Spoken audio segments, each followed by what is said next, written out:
3 وسیله کاربردی ماینکرافت که شاید کاربردشون رو نمیدونستید. پارت 1. این وسیله رو که میشناسید همون قطب‌نمای خودمونه، اما این وسیله یه قطب‌نمای ریکاوری شده است. حالا کاربردش چیه؟ شما وقتی این آیتم رو توی اینونتوریتون داشته باشید و به هر نحوی بمیرید، زمانی که ریسپان میشید، اگه شما باز اون آیتم رو توی دستتون بگیرید، این خط وسط قطب‌نما باعث میشه شما مکان مردنتون رو پیدا کنید، یعنی جایی که مردید و آیتماتون رو پیدا کنید.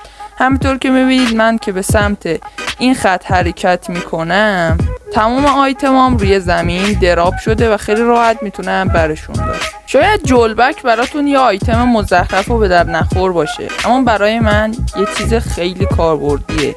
اگر شما غذا دارید اما سوختی برای پختنش ندارید، فقط احتیاج دارید تا با استفاده از یه فرنس 9 تا از جولبک هاتون رو شروع به پختن کنید. زمانی که جولبک های شما پخته شد، به شما دراید کلپ یا همون جولبک خشک شده میده.